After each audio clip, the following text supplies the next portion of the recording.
What's up guys? Welcome back again to my mini vlog. So for today's video mga guys ay ngayong araw ay magbabayad kami ngayon going to FEU Manila. Dito ay dumating na yung bus na sasakyan namin kaya ito ready na kaming lahat na sumakay. Pero bago yon ay pinapunta muna ang lahat dito sa gilid para ma-check ang bawat sasakay ng bus. Ito na rin kasi ang magiging attendance naming lahat. Dito ay kompleto naman na kami kaya umakyat na kami ng bus. Syempre bago kami magbiyahe mga guys ay nagpray muna kami dito para maging safe ang biyahe namin. Pero bago kami magpatuloy sa biyahe namin ay may dinaanan muna kami. Ay ma'am! Si Ma'am Jobel. At dito naman mga guys ay nagpatuloy na kami sa biyahe namin papuntang Manila. At makalipas ang ilang oras ay nakarating na rin kami dito sa FEU Manila. Sobrang aga din namin dito nakarating dahil walang traffic. Kaya dito ay nakikipag-coordinate na yung prof namin para makapasok namin sa loob. At habang si Ma'am Jobel tamang cellphone lang, kaya dito mga guys ay pinababa na kaming lahat para makapag-ready na rin kami. Sa totoo lang mga guys, sobrang aga talaga namin dumating dito kaya hindi kami hassle sa time. Kaya naman sa mga oras na to mga guys ay inaantay na lang namin na magbukas ang FEU. Dito ay open na yung school kaya tinanong namin kung paano mag-register. Bago kasi kami makapasok sa seminar ay kailangan muna namin dito mag-register. Kaya dito naman mga guys ay abalan na kaming lahat para makapag-register na kami. At pagkatapos namin mag-register dito ay binibigay na yung stub namin para makapasok na kami sa loob. Dito ay nakapasok na kaming lahat mga guys kaya sobrang excited na kami dito na mag-seminar. Dito naman ay binibigay na yung mga ID namin.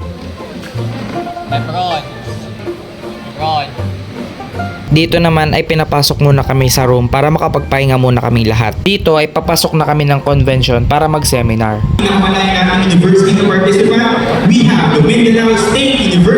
At ito naman yung itsura sa loob mga guys. O diba? Sobrang ganda. At pagkatapos ng 4 hours na seminar namin ay naggala na kami dito sa Sky Ranch, Pampanga. Lahat Dito ay nag-meeting muna kami na kailangan daw before 8 PM ay nandito na kami sa bus. Dito ay binigyan kami ng 4 hours na maggala at sobrang tagal ko na rin hindi nakabalik dito sa Sky Ranch. Kaya naman ngayon ay samahan nyo ako. Papangga tayo na! Doesn't matter if they're blue, green, brown, they flash like fire. Colors of the earth, colors of the earth. Take your flag and stick it where you like. I'm reaching high. Ikaw kasi! Ayaw mo! Ayaw yan, madali lang yan. Pag ako nagsuka sa bus, Excited na ako ba? makasakay ka naman dyan. Kaya pala. Hindi first time.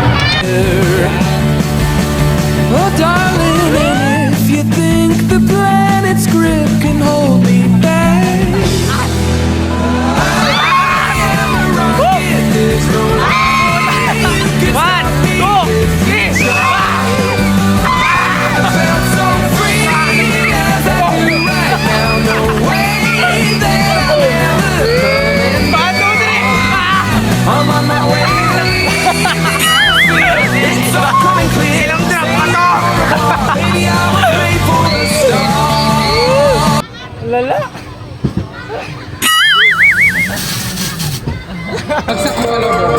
Here we go.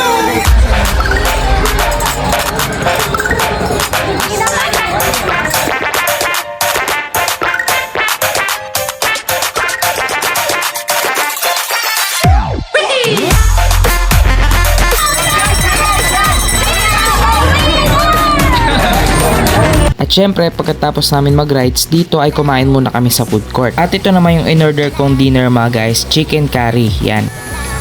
At syempre ay bumili din kami dito ng palamig namin. Pagkatapos namin kumain ay bumili kami dito ng dessert. Syempre nilibre ako dito ni BFF ko.